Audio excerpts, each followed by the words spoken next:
नमस्कार, टु दी पोइन्टमा स्वागत छ। म राजीव खत्री। सार्वजनिक मञ्चबाट मलाई प्रधानमन्त्री बनाउन प्रीतम सिंहले मद्दत गरे भन्ने प्रचण्ड नै हुन्, फेरि बवन्डर गरे भन्ने पनि अहिले प्रचण्ड नै हुन्। लाज शरम केही छैन। धन्न क्यामेरा छ र बोलेको कुरा हुबहु रेकर्ड हुन्छ, नत्र एक दिनमा 50औं पटक झुट बोल्ने क्षमता राख्छन् नेपाली नेता। अघिल्लो दिन बोलेको कुरा भोलिपल्ट बोलेकै छैन भन्छन्। आत्मालाई ढाँट्न कसरी सकेको होला? सम्मानजनक सिट जित्न नपर्ने, बहुमत ल्याउनु नपर्ने, लोकप्रिय हुनु नपर्ने, भारत गएर धनुष्टङ्कार आकारमा दण्डवत गरेको भरमा कुर्सी पाइने छैन त गजब। जताबाट पनि सिधा साधा जनता मारमा। हेर्नुस् त, आखिर मिटर ब्याजीहरूले मिटर ब्याजी विधेयक निष्क्रिय बनाएर छाडे। मिटर ब्याजीहरूको मेलमिलाप बडो फिल्मी स्टाइलको देखियो। एउटा मिटर ब्याजी संसद अवरुद्ध गर्ने, अर्को मिटर ब्याजी अध्यादेश निष्क्रिय हुने दिन विधेयक ल्याउने। मिटर ब्याजीहरूले चलाएको देश न पर्यो। आखिर अध्यादेश जारी भएको 60 दिनभित्र पारित गरिसक्नुपर्ने मिटर ब्याजी विधेयक म्याद नागेको कारण स्वतः निष्क्रिय भयो। अन्तिम समयमा किन? 6 महिना त पुरा भइसकेकै थियो। भारत जानुभन्दा अगाडि फटाफट सबै काम भएकै थियो। पहिले सरकारको पालामा विरोध हुँदा पनि बजेट पास भएकै थियो, नागरिकता ऐन पारित भएकै हो। एउटाले विवादस्थ अभिव्यक्ति दिने, अर्कोले संसद अवरुद्ध गर्ने। मिटर ब्याजी विधेयक खरानी बनाउने मिसन सफल पारे, किनकि पीडितहरूले थुप्रै भिआइपीको नाम पोलेका थिए। यसलाई भन्छन् खतरा सेटिङ। जनताको राजस्वमा जीवनभर राजलीला मचाएर राजनेता बन्न नसकेकाहरूको उपचारको लागि राज्यले 55 लाख रुपियाँ तिर्न सक्छ। कसैको आत्मरतिका लागि राज्यले 72 करोड रुपियाँ सर्प पालनका लागि दिन सक्छ। तर हेर्नुस् त, 5 थरको हेवा खोलामा जहाँ हजारौं जनतालाई आवत जावतका लागि कष्टकर हुँदा समेत पुल निर्माण गर्न सकिँदैन। नेता प्रधान नीति यसैलाई भन्छन्। सबैले देख्ने जनप्रतिनिधि सुकिलो मुकिलो छन्। ब्रान्डेड कोट प्यान्ट, जुत्ता, चस्मा, ढल्किने महँगो तेल र जेल लगाउने छन्। प्राडोको सवारी गर्ने हामीले देख्दै आएका जनप्रतिनिधि हुन्। त्यो मनोविज्ञानलाई भत्काउने काम हर्क साम्पाङले गरे। माटो सुहाउँदो नेता बनेर हो यिनको स्वास्थ्यमा समस्या आयो भने राज्यले जति खर्च गरे पनि आम जनताले केही भन्नेवाला छैनन्। लेखेर राख्नुस्। एउटा भनाइ छ, अन्डाले हानेर ढुङ्गा फुटाउन खोज्नु मूर्खता हुन्छ। जब राज्य कमजोर हुन्छ, नागरिकमा अराजक मनोवृत्ति बाहुल्य हुन्छ, राष्ट्रले अन्तर्राष्ट्रिय साख गुमाउँछ। अहिले हाम्रो अवस्था यस्तै हो। जब राष्ट्र अपमानित हुन्छ, नागरिकको मनोदशा पनि भयपूर्ण हुन्छ। यो देशका नागरिक कतिसम्म निराश भइसकेका छन् भने आफ्नो देश नै घिन मान्न थालेका छन्। एउटा नेपाली बच्चा बुझ्न थालेदेखि विदेश पलायनको सपना देख्छ। ऊ देशले केही नगरिदिएको गुनासो गर्छ। ऊ भन्छ, एउटा मर्दै गरेको रुखमा पातहरू पलाउँदैन। आखिर कसले गरायो उसमा यो हदसम्मको निराशा पैदा? यसको सटिक जवाफ हो यो देशको राजनीतिले, यो देशका नेताहरूले, यो देशको शिक्षाले। उसलाई सिकाएको शिक्षाले यो देशको 3500 वर्ष पुरानो गौरवको इतिहास सिकाएन। उसलाई सिकाएको शिक्षाले यो देश सानो छ, यो देश भारत र चीनको बीचमा चेपिएको छ, यो देश सतीले सरापेको देश हो, यो देश गरिब बस्ने देश हो भनेर सिकाएको छ। तर यो देश उपनिवेशहरूलाई फिरङ्गीको नाम दिएर उनीहरूलाई दक्षिण एसियाबाट लखेट्नुपर्छ भन्दै उपनिवेशवाद विरुद्ध शङ्खघोष गर्ने एसियाको पहिलो देश हो भनेर सिकाएन कसैले। यो देश 72 वर्षका भक्ति थापाले युद्ध लडेको देश हो भन्ने इतिहास शिक्षाले विस्मरण फ्याँकिदियो। युद्धमा भाग्नुभन्दा शत्रुसँग लड्ने हिम्मत गर्नुपर्छ भन्ने पुर्खाहरूको स्वाभिमान भएको देश हो भन्ने शिक्षाले सिकाएन। बरु मर्छु तर उपनिवेश स्वीकार्दिन भन्ने नायकहरूको देश हो भन्ने शिक्षाले सिकाएन। हाम्रा जङ्गलमा प्रकृतिले हामीलाई सबै कुरा दिएको छ भन्ने थाहा पाएनौँ। हाम्रा बारीमा बिउ फ्याँकिदिएपछि अन्न फल्छ भन्ने हामीले कहिले हेक्का भएन। त्यो मानिस जसको घर छ, जसको परिवार छ, त्यसलाई गरिबीले पछार्दैन भन्ने हामीले कहिले बुझेनौँ। हामीले हाम्रो नैतिकतालाई फ्याँकिदियौँ। हामीले हाम्रो देशभक्तिको घाँटी निमोठ्यौँ अनि हामी सुनको कचौरा बोकेर कनिका माग्ने भिखारी भयौँ। हामी विदेशीका मानसिक गुलाम भयौँ। अहिले हामी एकुरेममा तैरिने माछा बनेका छौँ। नेताका मात्र के कुरा? यो देशका वकिल विदेशीका गुलामी गर्छन्। विदेशीले पैसा दियो भने देशको अस्तित्वकै विरुद्ध तर्क गरिदिन तयार छन्। उनीहरू विदेशीका लागि जासुसी गर्ने संस्थालाई सहयोग गर्छन्। देशका पत्रकार विदेशीका पैसा लिएर देशका विरुद्ध लेख्न तयार छन्। त्यसका पछाडि नेता लाग्छन्। देशका इन्जिनियर सिमानामा पिल्लर राख्दा आफ्नो भूमि त्याग्न तयार छन्। देशभक्त कर्मचारी राष्ट्रघात गरेर विदेशीको गुलामी गर्न तयार छन्। देशका नेता आफू मन्त्री हुन विदेशीका पाउमा शिर राख्न तयार छन्। हाम्रोमा केही मानिसलाई सधैँ प्रधानमन्त्री हुने धोको रहन्छ। कसैलाई त 1 दर्जन पटक प्रधानमन्त्री हुन मन छ। मसँग प्रधानमन्त्री हुने के क्षमता छ भन्ने सोच उनीहरू सोच्न पनि तयार छैनन्। हाम्रा नेता जनताका संरक्षण हुन चाहँदैनन्। उनीहरू जनताका मालिक माननीय हुन चाहन्छन्। उनीहरूलाई आफ्नो विचारको माया लाग्दैन। उनीहरूलाई घुस दिने माफियाहरूको बढी माया लाग्छ। उनीहरूलाई राष्ट्रघातीहरूप्रति रिस उठ्दैन, बरु देशलाई माया गर्नेहरूप्रति रिस उठ्छ। लुट्नेहरू आफ्ना हुन्छन्, आफ्नो स्वाभिमान राख्नेहरू पराई हुन्छन्। देशका कानुन विदेशीका लागि बन्छन्, सन्धि सम्झौता विदेशीकै लागि बन्छन्। हाम्रो दराजका कागजपत्र विदेशीले निकालेर लैजान्छन्। देशको नक्सा फेरिन्छ। विदेशमा राजदूतहरू सेवा बापत पेन्सन खान जान्छन्, राष्ट्रको रक्षाका लागि होइन। विदेशीले मन पराएका मानिस आयोग र कार्यदलमा रहन्छन्। त्यसैले विदेशीले हामीलाई अपमान गरिरहन्छन्। उनीहरू हामीलाई राष्ट्र नै मान्दैनन्, त्यसैले हेप्ने आँट गर्छन्। हाम्रो आफ्नै चिज हामीसँग छैन। हाम्रो कागज ब्रिटिस म्युजियममा छन्। हामीसँग हाम्रै सन्धि सम्झौता छैनन्। हामीले गुगलबाट नक्सा प्रिन्ट गरेका छौँ। हामीसँग तर्क होइन, गाली गलौज छ। देशको बौद्धिकता जबरजस्त दमन गरिएको छ। दोक्ला मानिस विज्ञ बनाइएका छन्। दर्शकवृन्द, टु दी पोइन्टमा हामी समसामयिक राजनीतिक विषयवस्तुमाथि यस्तै अर्जुन दृष्टि राख्छौँ। आज हामीले विभिन्न राजनीतिक विषयवस्तुहरू सहितको सामग्री लिएर आएका छौँ।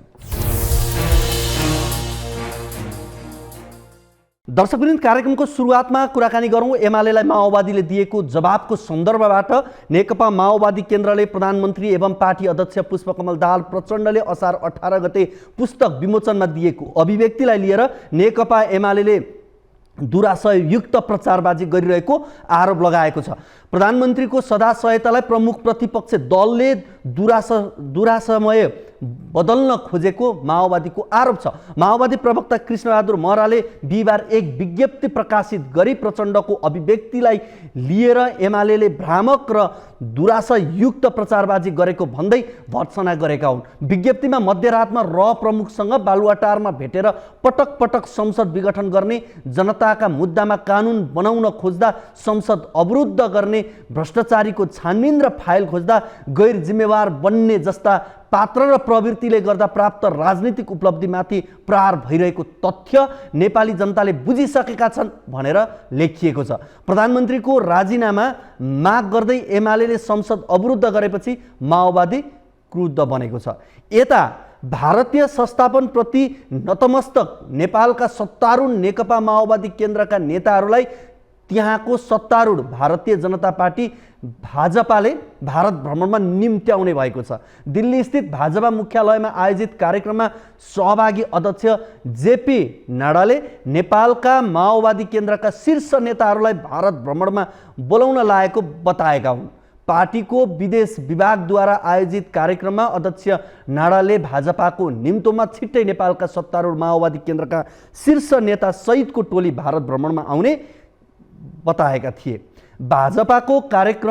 भाजपाले कङ्ग्रेसका हालका अर्थमन्त्री प्रकाश शरण महत, अजय चौरसिया र उदय शमशेर जबरालाई दिल्ली सहित यूपीको लखनऊ र बनारस भ्रमण गराइसकेको छ। सोमबार मात्रै प्रधानमन्त्री हुन दिल्ली जानुपर्ने आशय व्यक्त गरेर विवादमा आएका प्रधानमन्त्री पुष्पकमल दाहाल प्रचण्डको बोली ताजै रहेको बेला सत्तारूढ भाजपाले नेकपा माओवादीका शीर्ष नेतालाई भारत भ्रमणमा निम्तो गर्नुलाई अनौठो मानिएको छ। अब कुरा गरौँ राष्ट्रपतिको उपचार खर्च विवादको प्रसङ्ग। शक्तिशाली नेता र पदधारकहरू यसरी उपचारका नाममा ब्रह्मलुट नै मचाउँदै आएका छन् कि यिनीहरूले मुलुक र जनताका लागि उल्लेखनीय काम गरेर वाहवाही कमाएको भए जनताले पनि चित्त बुझाउँथे। पदमा बसेको पदको दुरुपयोग गरेको छ, चाहिने भन्दा नचाहिने काम गरेको छ, काण्ड मचाएको छ, गर्नुपर्ने कुनै काम गरेको छैन, सेवा प्रवाह झन खत्तमै छ, कुन चाहिँ क्षेत्र र ठाउँमा नेताहरूले चित्त बुझ्ने काम गरेका छन्, यी प्रश्नहरू यति बेला उठ्ने गरेका छन्। राष्ट्रपति रामचन्द्र पौडेलको उपचार खर्चको विषयलाई लिएर अनेकौं चर्चा परिचर्चा सुरु भएको छ। राष्ट्रपति कार्यालयले उनी आफैले खर्च गर्न चाहेको विज्ञप्ति निकालेको थियो। परराष्ट्र मन्त्रालयले अर्थ मन्त्रालयलाई 55 लाख रुपियाँ शोध भर्ना गर्न गरेको पत्रचार सार्वजनिक भएपछि पुनः एकपटक के नेपालका नेता मात्र बाँच्नुपर्ने, जनता भने ओखती मुलो गर्न नपाई मर्नुपर्ने भन्ने सवाल उत्पन्न भएको छ र राष्ट्रपति पौडेलको उपचार खर्च प्रकरणको विगतमा राज्यको ढुकुटीबाट उपचार गराएका नेताहरूको पनि स्मरण गराएको छ। हेरौँ यो रिपोर्ट। एमाले अध्यक्ष एवं पूर्व प्रधानमन्त्री केपी ओलीले 18 करोड रुपैयाँ उपचारका लागि राज्यको ढुकुटीबाट लिएको विवरण त त्यतिखेरै सार्वजनिक भइसकेको छ। त्यसमाथि यी नेताहरूको उपचार खर्चको विवरण सरकारी कर्मचारीले लुकाउने गर्छन्। कहिलेकाहीँ महालेखा परीक्षकको प्रतिवेदनमा पनि उल्लेख हुने गर्छ। अनि जनस्वास्थ्य ऐन 2075 को दफा 30 मा प्रचलित कानूनमा जुनसुकै कुरा लेखिएको भए तापनि कुनै व्यक्तिलाई विदेशमा उपचार गर्नुपर्ने भएमा सोको लागि लाग्ने खर्च नेपाल सरकारबाट उपलब्ध गराइने छैन भनिएको छ। यो कानूनको उल्लङ्घन स्वयं सरकार र नेताहरूले पटक पटक गर्दै आएका छन्।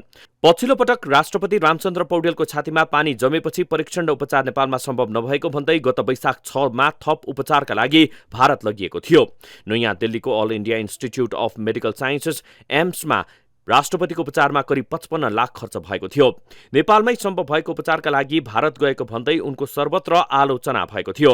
चौतर्फी आलोचना भएपछि राष्ट्रपति पौडेलको सचिवालयले वैशाख 19 गते एक सूचना जारी गर्दै उपचारमा खर्च भए बापतको रकम राष्ट्रपति आफैले बेहोर्ने संकेत गरेको थियो। राष्ट्रपतिले उपचार खर्च आफै बेहोर्न चाहेको सूचना बाहिरिएपछि उनको तारिफ समेत भएको थियो।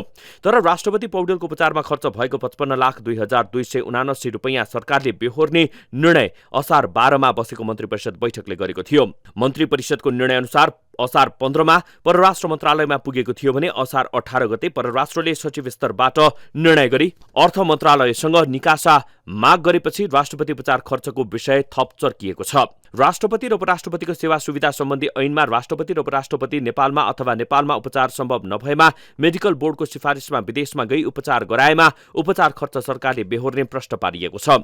त्यसैको आधारमा सरकारले स्वास्थ्य उपचार खर्च बापतको खर्च बेहोर्नेछ। तर राष्ट्रपति पौडेलले भारतमा उपचारका लागि जानु अघि मेडिकल बोर्डमा कुनै निवेदन दिएका थिएनन्। सरकारले मेडिकल बोर्डले गरेको सिफारिसको आधारमा खर्च बेहोर्ने हुन्छ। तर मेडिकल बोर्डमा निवेदन नै नदिएका पौडेलको उपचार खर्च सरकारले कुन आधारमा बेहोर्न तयार भयो भन्ने प्रश्न उब्जिएको छ। त्यस्तै राष्ट्रपति अथवा उपराष्ट्रपतिको उपचारमा कुरुवा बस्नु परेको खण्डमा कुरुवा खर्च बापत 3 जनासम्मको आवश्यक खर्च सरकारले बेहोर्ने उल्लेख गरिएको छ। पौडेलको उपचारका लागि पौडेलसँगै राष्ट्रपति शिष्टाचार महापाल र सुरक्षाकर्मी, छोरा, नाति र सहयोगी सहित 11 जना भारत पुगेका थिए। दर्शकवृन्द, हिजो नीति नभएका कारण नेताका उपचारमा व्यथिति भयो भनियो। जनस्वास्थ्य ऐनमै विदेशमा उपचार गरेको हडताल सरकारले गर्ने छैन भनेर ल्याउँदै पनि ठाडै उल्लङ्घन गरिन्छ। देशका कुना कन्दरामा सिटामोल खान नपाएर धेरै नेपालीले ज्यान गुमाएको समाचार यति बेला आउने गर्छ। देशमा संघीयता लागू गरिएको छ। मेडिकल कलेज र अस्पतालहरू काठमाडौँ उपत्यकामै थुपारिएको छ अनि संघीय राजधानीमै भएका अस्पतालहरूमा निमुखाहरूले सहज तवरले उपचार पाउन सक्दैनन्। त्रिवी शिक्षण अस्पतालमा भिडियो एक्सरे गर्न 1 महिना पालो कुर्नुपर्छ। अन्य सरकारी अस्पतालमा यन्त्र उपकरण खरिद गरेर कमिसन खाने अनि त्यत्तिकै नचलाएर राख्ने। आएका बिरामीलाई निजी अस्पतालमा देखाउने, निजीले लुट्नसम्म लुट्ने। निजीमा अहिले चिकित्सकलाई देखाएको मात्र 1000 रुपियाँ भन्दा बढी लिन्छ। बिरामीको मृत्यु भइसकेपछि पनि भेन्टिलेटरमा राखिन्छ लाखौं रुपियाँ असुल्न। देशभित्रको स्वास्थ्य प्रणाली असरल छ। गतिलो उपचार गर्न धेरै पैसा तिर्नुपर्छ, खर्च गर्नुपर्छ। एकाध बाहेक त अधिकांश नेपालीहरूको आर्थिक हैसियत यी महँगा निजी अस्पतालमा उपचार सम्भव छैन अनि देश विकासमा जनताको आर्थिक सामाजिक स्तर उकास्न कुनै योगदान नै नगरेका यी नेताहरूको उपचारका लागि गरिब जनताले तिरेको करबाट उपचार गराउने। यसको अर्थ के हो भने जुनसुकै व्यवस्था अपनाए पनि, प्रणाली ल्याए पनि नेता र कर्मचारी यिनै हुन्। यिनले लुटतन्त्र कहिलेसम्म चलाइराख्ने हुन्? प्रश्न अनुत्तरित छ। अब कुराकानी गरौँ थलिएको राजनीतिको प्रसङ्ग। नेपालको राजनीतिमा विदेशी हस्तक्षेप खासै लुकेको विषय होइन।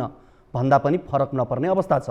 मुलुकको राजनीतिमा विदेशी शक्तिहरूले चलखेल गर्ने कुरा दलका शीर्ष नेताहरूले नै बोल्ने गरेका छन्। प्रधानमन्त्री पुष्पकमल दाहाल प्रचण्डले आफूलाई प्रधानमन्त्री बनाउन दिल्ली दौडको विषय स्वयं सार्वजनिक गरेपछि विदेशी हस्तक्षेपको बहस फेरि गरमाएको छ। यसले नेपाली राजनीति हस्तक्षेपका श्रृङ्खलाले थिलो थिलो परेको छ भन्न हिचकिचाउनु पर्ने ठाउँ देखिँदैन। हेरौँ यो रिपोर्ट।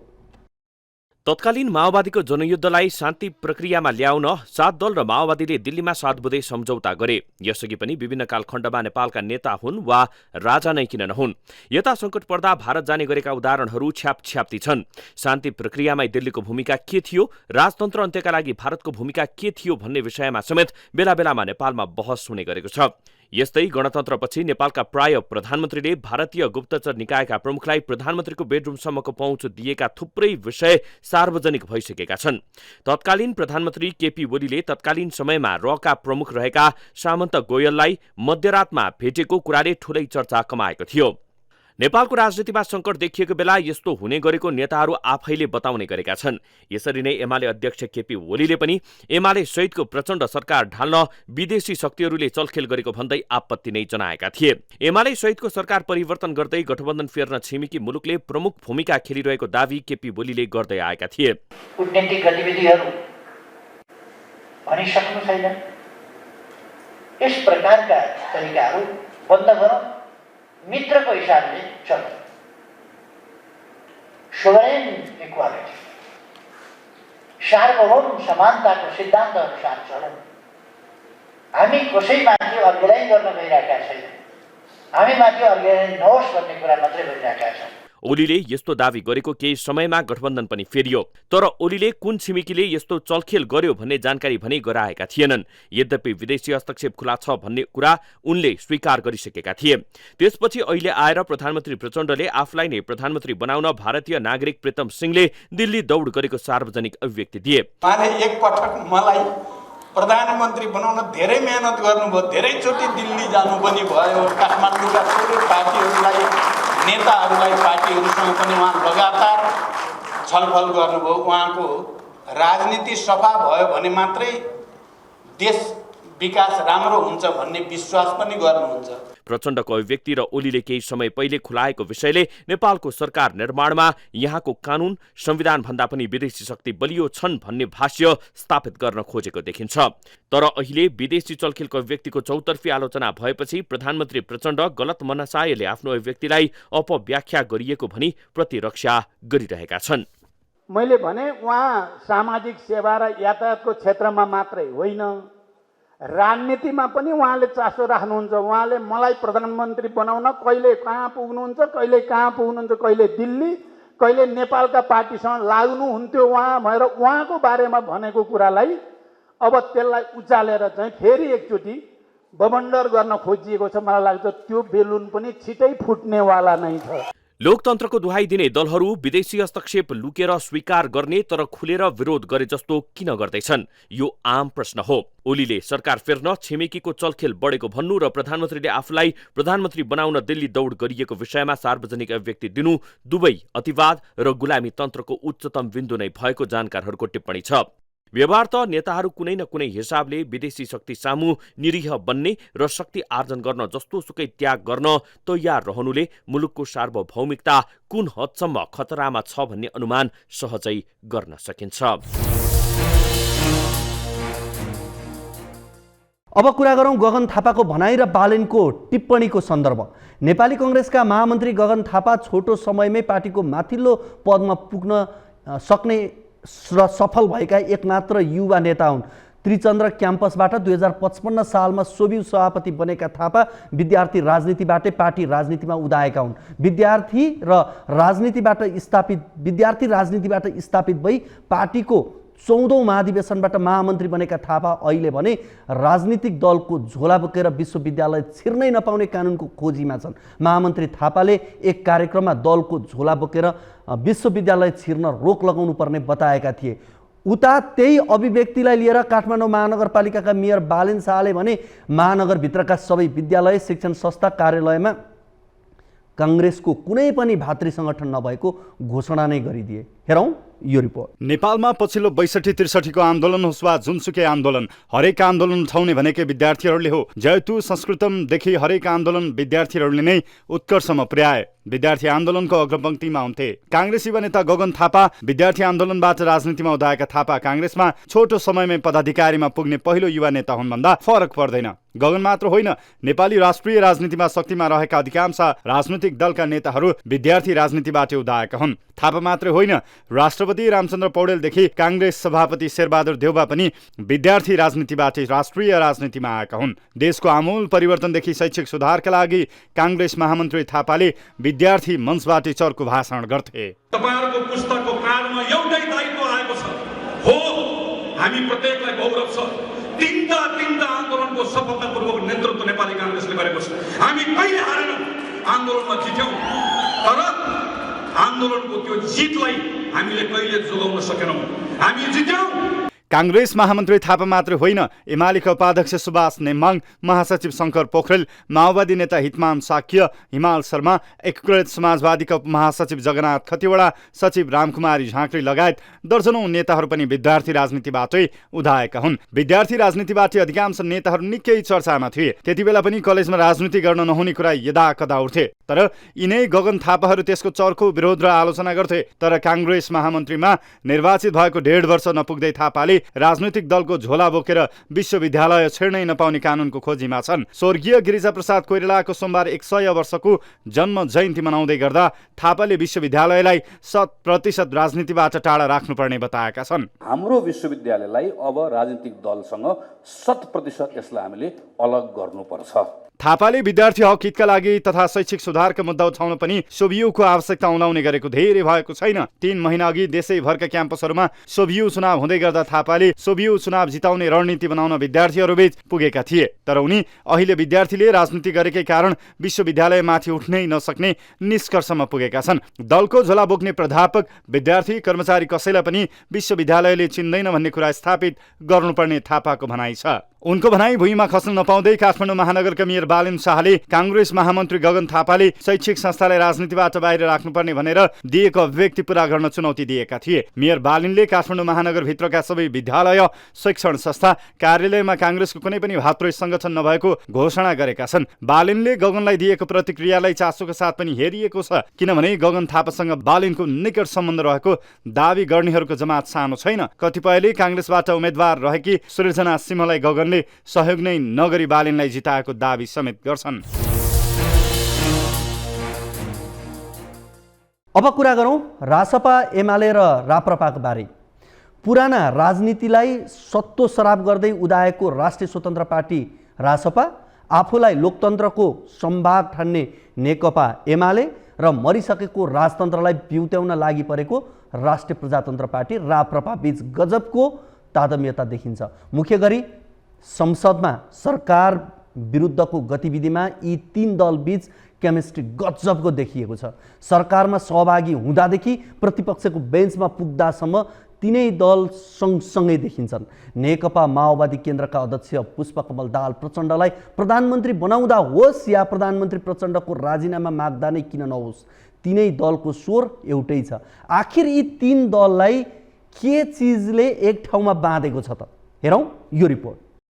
गत पुस 10 गते प्रचण्ड नेतृत्वको सरकार बन्दा एमाले अध्यक्ष केपी ओलीले नै बालकोट बोलाएर रासपा र राप्रपालाई सत्ताको बैलगाडा चढाएका थिए। सत्तामा सवार रवि लामिछानेले नागरिकता प्रकरणमा उपप्रधानमन्त्रीसँगै गृहमन्त्री, सांसद र पार्टी सभापति पद गुमाएपछि रासपा विलख बन्दमा पर्यो। त्यति बेला ओलीले रविको खुलेरै बचाउ गरेका थिए। नागरिकता प्रकरणमा गृहमन्त्री गुमाएका रवि गैर सांसद भए पनि पुरानै जिम्मेवारीमा फर्किन चाहन्थे। तर रवि विरुद्धको मुद्दाको फैसलाको पूर्ण पाठ नआएसम्म उनलाई गृहमन्त्री नबनाउने प्रधानमन्त्री प्रचण्डले अडान लिए। ओलीले भने रविलाई नै फेरि गृहमन्त्री बनाउनु पर्छ भन्दै प्रचण्डमाथि दबाब दिइरहे।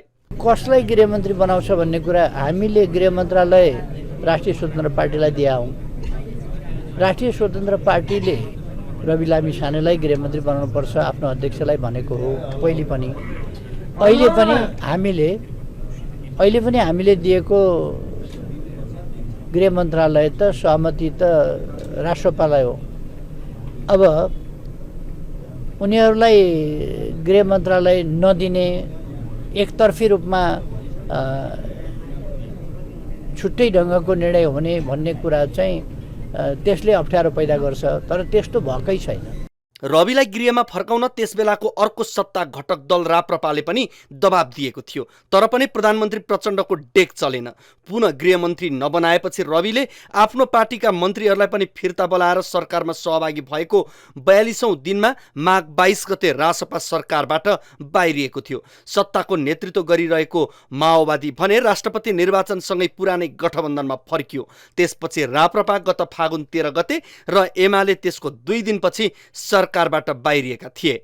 6 महिना अघिदेखि जमेको एमाले रासपा राप्रपाको दोस्ती अझै कायमै छ र सरकार विरुद्ध घेराबन्दीको क्रममा एकै ठाउँमा उभिन्छन्। सरकारले ल्याएको आर्थिक वर्ष 2080-81 को बजेटमाथि छलफल हुँदा होस् या त प्रधानमन्त्री प्रचण्डको राजीनामा माग्दा नै किन नहोस्, यी 3 दलको कमेन्ट्री गजबको देखिएको छ। एकले विरोध गर्ने र अर्काले सोही विरोधलाई समर्थन गर्दै प्रतिनिधि सभाको बैठक स्थगित गराउनसम्म तीनै दल एकै ठाउँमा छन्। जसले सरकारको विरोध गरे पनि अरू 2 पार्टी समर्थन जनाइहाल्छन्। प्रतिनिधि सभा बैठकमा एमाले रासपा र राप्रपाका सांसदहरू छुट्याउन मुस्किल पर्छ, किनकि यी तीनै दलका सांसदहरू लय मिलाएर उठ्ने बस्ने गरिरहेका छन्। अझ रोचक त एमाले अध्यक्ष ओलीले भाषण गरिरहँदा रासपा र राप्रपाका सांसदहरू खुलेरै ढ्यापढ्यापे भूमिकामा प्रस्तुत हुन्छन्। बुधबार पनि संसदमा त्यस्तै देखियो। गत सोमबार पुस्तक विमोचन कार्यक्रममा प्रधानमन्त्री प्रचण्डले आफूलाई प्रधानमन्त्री बनाउन सरदार प्रीतम सिंह पटक पटक दिल्ली धाएको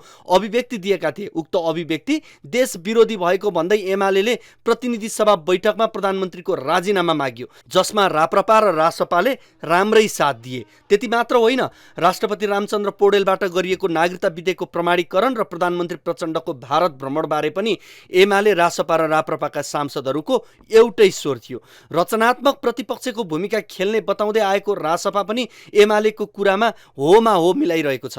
सरकारबाट बाहिरिँदै गर्दा रासपाका सभापति रविले रचनात्मक प्रतिपक्ष भूमिका कस्तो हुन्छ भनेर आफूले देखाउने उद्घोष नै गरेका थिए। कुनै पनि कालखण्डका भ्रष्टाचारका मुद्दाहरूले यी सबै कुराहरूलाई हेर्दाखेरि हामीले सरकार जुन ढङ्गले अघिल्लो पटक हामी सहभागी हुँदाखेरि हामीले ड्राफ्ट गरेका थियौँ, ती चिजहरू नभइसकेपछि र त्यसको छनक नदेखिसकेपछि हामीले शङ्काको सुविधा दियौँ। त्यतिखेर नै हामी निर्वाचनमा फोकसौँ, तर मैले सङ्केत त्यतिखेरै गरेको थिएँ कि यो ढङ्गले अगाडि जाने हो भने हामी सरकारमा जाने कुरा त परको कुरा, सरकारलाई दिएको समर्थन पनि फिर्ता लिन्छौँ है भनेर मैले हिजै सङ्केत गरेको हुनाले अहिले चाहिँ हामीले जान पाए हुन्थ्यो होइन कि हामी पनि आइदिनु भए आइदियो हुन्थ्यो भन्ने सदाशयता सरकारको तर्फबाट थियो, प्रधानमन्त्रीको थियो, अन्य दलहरूको पनि मैले सार्वजनिक अभिव्यक्तिहरू देखेँ। तर हामीले त्यस ढङ्गले हेरेको, हामीले जनभावनाको जनमतको अत्यधिक कदर गर्नुपर्ने यो अवस्था र अत्यधिक हाम्रा शुभचिन्तक देशैभरिका संसारभरिका शुभचिन्तकबाट हामीलाई रचनात्मक प्रतिपक्षमा रहेर सरकारमा जानुभन्दा पनि अहिले संगठन निर्माण र पार्टी निर्माणमा लाग्ने जोड लगाउनु भएको छ।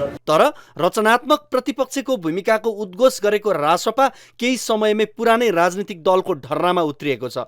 1-2 जना सांसदको भूमिकालाई छोड्ने हो भने उसका सबैजसो सांसद अन्य पार्टीका सांसद भन्दा फरक देखिँदैनन्। रासपाले निर्वाह गरिरहेको भूमिकाले विगतमा उसले व्यक्त गरेको रचनात्मक प्रतिपक्षको प्रतिबद्धतासँग तादम्यता खाँदैन। अपवाद बाहेक रासपाका सांसदहरूले संसदमै राखेका विचार पनि रचनात्मक प्रतिपक्ष सुहाउँदो देखिँदैन। जनताका खास मुद्दा भन्दा परम्परावादी दलहरूले चाहिँ मोटा र अमूर्त एजेन्डाहरूलाई नै औजार बनाइरहेको देखिन्छ।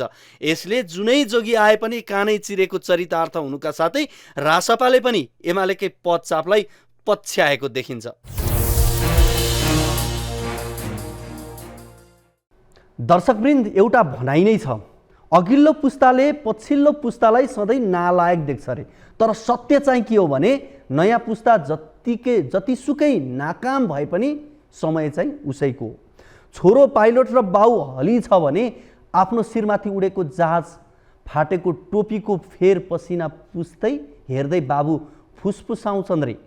मोराले उडाउन त उडायो, तर अलिक जानेन। नेपाली राजनीतिमा पछिल्लो समय पुस्ता परिवर्तनको बहसले महत्त्वपूर्ण स्थान पाउने गरेको छ। नयाँ पुस्ता र दलले मात्र होइन, लामो समय नेतृत्वमा रहिरहेका नेताहरूले पनि अब नयाँ पुस्तालाई जिम्मेवारी दिन तयार रहेको बताउने गरेका छन्। तर वास्तविकतामा न त पुराना दलहरूले जिम्मेवारी हस्तान्तरण चाहेका छन्, न त नयाँ दलले नै राज्य सञ्चालनको दरिलो आधार प्रस्तुत गर्न सकेका छन्। हेरौँ यो रिपोर्ट। नेपालमा पछिल्लो केही वर्ष यता 3 जना पात्रहरूकै वरपर राज्य सत्ता र दलगत राजनीति घुमिरहेको छ। प्रधानमन्त्री तथा माओवादी केन्द्रका अध्यक्ष पुष्पकमल दाहाल प्रचण्ड, नेपाली काङ्ग्रेसका सभापति शेरबहादुर देउवा र नेकपा एमालेका अध्यक्ष केपी शर्मा ओली। प्रचण्डले तेस्रो पटक मुलुकको नेतृत्व गरिसकेका छन् भने झण्डै 40 वर्षदेखि माओवादी पार्टीको नेतृत्वमा छन्। 5 पटक मुलुकको प्रधानमन्त्री बनिसकेका देउवा केही वर्षमै अर्को एक कार्यकालका लागि प्रधानमन्त्री बन्ने पालो कुरेर बसेका छन्। 2072 सालमा पार्टी सभापति बनेका उनी दोस्रो कार्यकालका लागि काङ्ग्रेसको नेतृत्व गरिरहेका छन्। 3 कार्यकाल प्रधानमन्त्री बनिसकेका एमाले अध्यक्ष ओलीले पार्टी अध्यक्षका रूपमा 2 कार्यकाल बिताइसकेका छन् भने उमेर हदको व्यवस्था हटाएसँगै तेस्रो कार्यकालका लागि तयारी अवस्थामा छन्। राज्य सत्ताको सञ्चालनमा पटक पटक असफल सिद्ध भइसकेका ओली, देउवा र प्रचण्ड राजनीतिक मात्र नभई व्यक्तिगत जीवनकै उत्तरार्धमा आइसकेका छन्। तर नेतृत्व तहबाट बिदा लिने मनाशय कसैको छैन। पछिल्लो निर्वाचन परिणामहरूबाट भने पाका नेताहरूको खतराको घण्टी बजिसकेको छ। यो खतरालाई महसुस गरिसकेका नेताहरूले पछिल्लो समय नयाँ दलको अस्तित्व स्वीकार गर्न तयार रहेको बताउन थालेका छन्। तर यसमा अनिवार्य शर्तहरू लगाउन भने छाडेका छैनन्। हाम्रो भन्दा राम्रो विचार लिएर कोही आउने, हाम्रो भन्दा धेरै त्याग तपस्या गरेका दलहरू कोही अगाडि आउने, हाम्रो भन्दा राम्रो एजेन्डा सहित जनताको जीवनमा परिवर्तन ल्याउने विश्वासका साथ कोही आउने हो भने हामीलाई तिनीहरूलाई सम्मान गर्न, तिनीहरूको लागि ठाउँ छोडिदिन केही गाह्रो छैन। तर म हजारौं पटक विचार गर्छु, त्यस्तो स्थिति छैन। राजनीतिक पार्टीहरू खास गरी समाजलाई व्यवस्थित ढङ्गले अगाडि बढाउने, कसरी अगाडि बढाउने भन्ने सम्बन्धमा विभिन्न विचारहरू बोकेर अगाडि बढ्छ।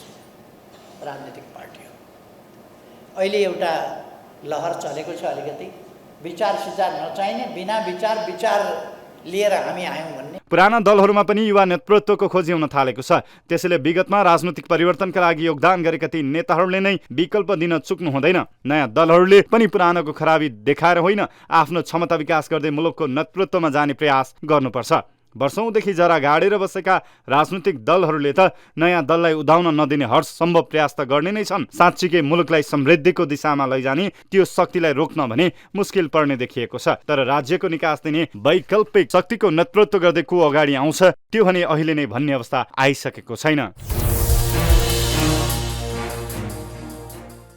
दर्शकवृन्द, हामी यो कार्यक्रम हप्ताको 2 पटक आइतबार र बिहिबार लिएर आउँछौँ। आजको टु दी पोइन्टको निर्धारित समय सकिएको छ। बिदा दिनुहोस्। हवस् त, नमस्ते।